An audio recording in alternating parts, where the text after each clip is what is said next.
Hey everybody, it's time for my college football picks for the second weekend in November. Before we break down my picks from last week and start picking games for this week, my team of the week and my disgrace of the week. First, for my team of the week, I'm going to give it to the Alabama Crimson Tide. You know, for Alabama, they've gone through this season unchallenged, winning easily week after week. But you know the true mark of a champion when you have to come from behind in the end on the road in prime time in one of the toughest places to win in college football. That's Baton Rouge, that's Death Valley. Bama was not only down late in the game, but LSU had the ball in Alabama territory, but the Bama defense stepped up, and when they got the ball back, it only took them 4 or 5 plays to score in the final minute, and the Bama Crimson Tide won in the end 21-17 over LSU. So the defending national champions coming through when they needed to the most. Give credit to the Tide. They're my team of the week. And now for my disgrace of the week, which does not go to a particular player, doesn't go to a coach or a team. It's going to go to Ed Cunningham, who does color commentary for ABC Sports and did the color commentary last week for the Oklahoma-Iowa State game. How did this guy even land a job? It was pretty obvious he had an agenda against Oklahoma. Very rarely giving them credit for anything, and last time I checked, they ended up winning the ball game over the Cyclones. The biggest problem I had with Ed Cunningham was that he wouldn't shut up about the belldozer formation. He kept saying it was ineffective and Oklahoma should just get rid of it. He said this as a result of the Sooners not being able to convert on 3rd and 4th down early in the ball game deep in Iowa State territory and happened to turn the ball over on downs because they used the belldozer formation.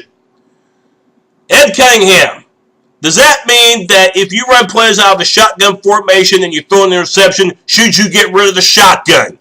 Look, the belldozer formation doesn't work 100% of the time, but to call it ineffective is not only stupid, but it also shows that Ed Cunningham didn't do his homework entering this game. In fact, I think the Kansas State game was the only game he watched Oklahoma play all season long. The only game that he did his homework on.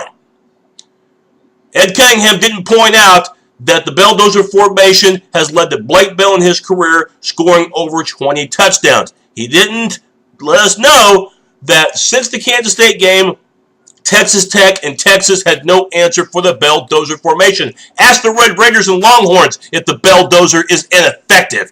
Last time I checked, Blake Bell had a monster game from that formation. And Notre Dame, one of the best defenses in the country, a team that entering the OU game had not allowed a rushing TD all season long. Well, the Sooners scored a rushing touchdown from the belldozer formation. The first rushing TD Notre Dame gave up all year long. Yeah, that's what I call ineffective. I hope Ed Cunningham never does another game, another OU game for ABC Sports again. Ed Cunningham, try taking up fishing, okay? Maybe you'll be better at that. Ed Cunningham, you are my disgrace of the week. Now, time for the picks.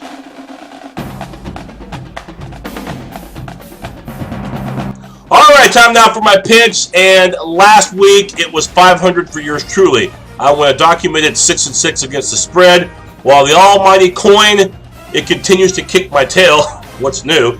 Went 8-4 against the spread. So for the year, it's a lost cause. There's no way I'm going to catch up with the almighty coin. Its record this year, 56-45-1 against the spread, while for me it's been the worst year I've ever had picking in my entire life.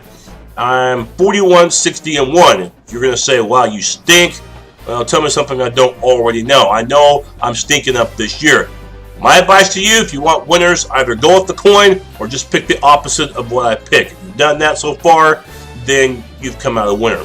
Now it's time for the picks, and as always, we begin with the Big 12. We're going to start in Fort Worth, a big game for Kansas State, trying to remain in the thick of the national championship race.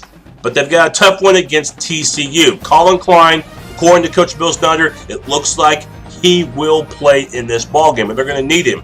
Even though TCU is coming off an emotional win, double OT win at West Virginia, I don't see TCU stopping Kansas State's triple option threat. The Wildcats just seem to come through each and every week in different ways.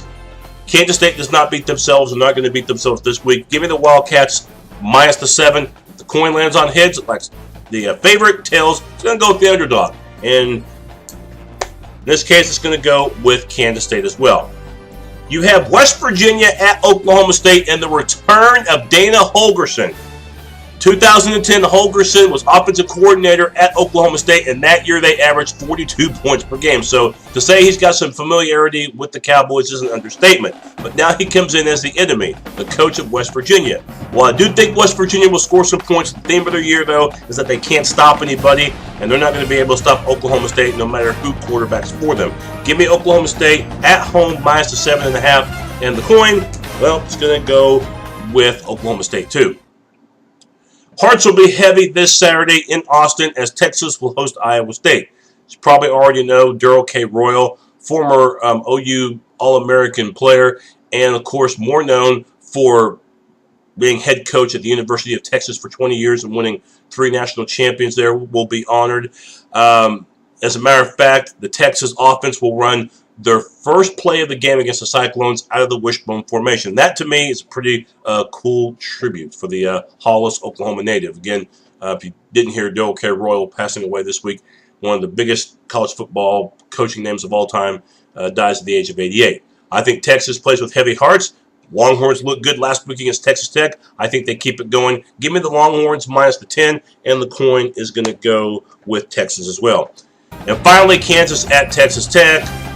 Complete waste of time to break down this ball game.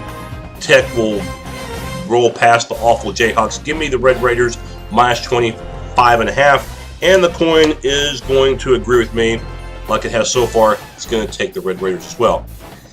SEC matchup. Alabama, number 1 in the country, but will host Texas A&M and Johnny Manziel. In other words, Johnny Football. While I think A&M might have some early offensive success in this game, I do think Bama will adjust, and plus this game is in Tuscaloosa. Bama keeps it going. Give me the Tide minus 13.5, and the coin is going to go with Texas A&M. And you have Notre Dame at Boston College. The Irish last week, I tell you what, it was luck of the Irish because they needed triple overtime to get past Pitt. They're not going to need such luck this week. Boston College, they've only won 2 ball games this year. The game is on the road for Notre Dame, but it won't matter. Give me the Fighting Irish minus the 19 in the Battle of the Catholic Schools, and the coin is going to go with Notre Dame as well. Louisville at Syracuse. Louisville is undefeated as well. Some people question their schedule, and I think this is one of those games that's going to give them difficulty because Syracuse is pretty darn tough at the Carrier Dome. Wouldn't be surprised to see Syracuse pull off an upset, but I do think no matter what happens, they will cover the spread. Give me Syracuse plus the 3, and the coin is going to go with Syracuse too. You have Penn State at Nebraska. The Huskers know they've got to have this win in order to get closer to wrapping up the Legends division. I think they get the job done playing at home. Penn State's done better than I thought this year, but this will be a tough task for them to try to contain Nebraska's ground attack. Give me the Huskers minus the 7.5. And the coin is going to go with Nebraska as well. The coin and I are agreeing on virtually every game so far. And finally, we're going to wrap it up with the Pac-12. You have Oregon at Cal. The Ducks know that they not only need to keep winning, but need to keep winning by big margins in order to wow the human voters. I think they do that. Cal's no good. Give me Oregon minus 28.5 on the road, and the coin is going to take Cal. And finally, you have Oregon State at Stanford. The Beavers and the Cardinal both trying to remain in the thick of things in the Pac-12 North. Both trail Oregon by a full game. So you can say the loser of this is pretty much done as far as competing in the division while the winner remains alive. In this case, when in doubt, go with the home team. I like Stanford and I like their ground attack. Give me the Cardinal at home minus the 4. And the coin is going to go with Stanford as well. So those are my picks for the week. What were yours? A reminder, my post game of OU versus Baylor will be Saturday evening, so make sure to come back and check out my post game of the Sooners and the Bears. And join me at this time next week when I'll have another session of picks against this guy right here who's kicking my tail, the almighty Coin. That's coming up next week on my college football picks. We'll see you next time.